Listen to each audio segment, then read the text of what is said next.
quantitative results. Now, how will you present your quantitative results in your findings chapter?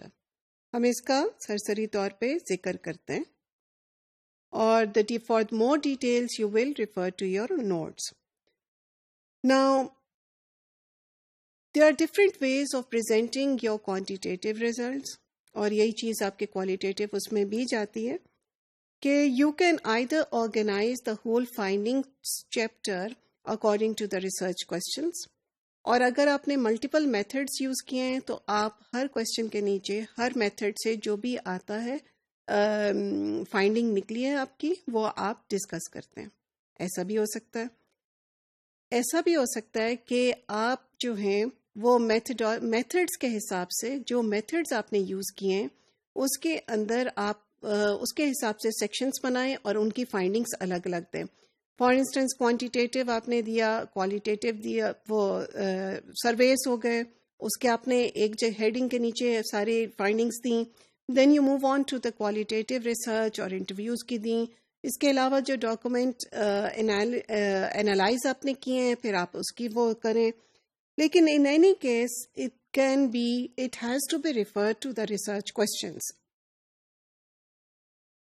And what other choice you have is that you can use an integrated approach اور آپ ایسا بھی کر سکتے ہیں کہ آپ ہر method میں جب بھی کوئی فائنڈنگ پریزنٹ کر رہے ہیں تو آپ اس میں ہر دفعہ آپ اس میں ریسرچ کوشچن کی بات کریں.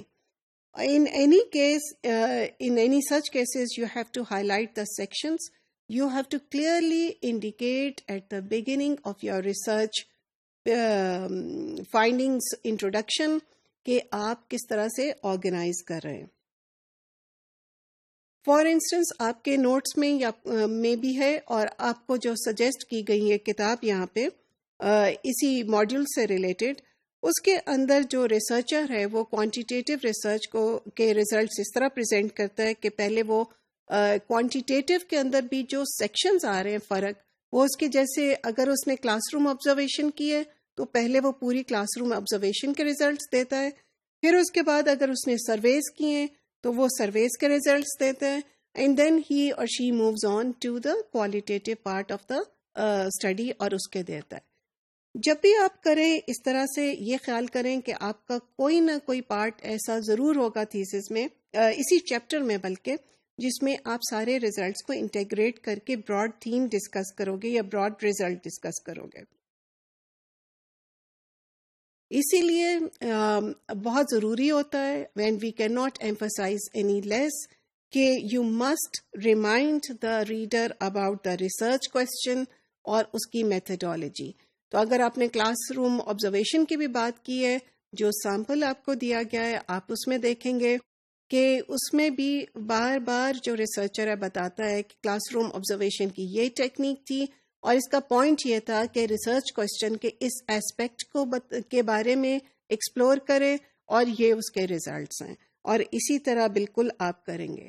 Of course you can present your results in the shape of graphs, tables اور pie charts depending on what type of results they are, depending whether you want to highlight comparisons or you want to highlight differences, یا depend کرتا ہے آپ کے data کے اوپر کہ آپ کون سا چوز کرتے ہیں appropriate method اس کو پریزنٹ کرنے کا in terms of figures and tables.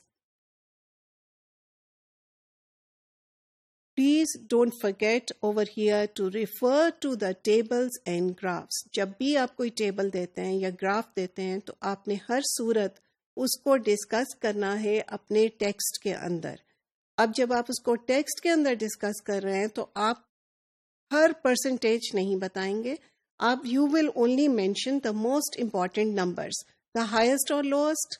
اب یہ ڈپینڈ کرتا ہے آپ کے ریسرچ کوشچن میں کیا چیز امپورٹنٹ ہے, لیکن you will draw attention to the basic result اور بیسک نمبرس. آپ ایسا نہیں کریں گے کہ آپ دوبارہ سے ری اسٹیٹ کرنے بیٹھ جائیں ایک ایک پرسنٹیج اور ایک ایک چیز اس کے اندر سے, because we don't want the table to replicate the text.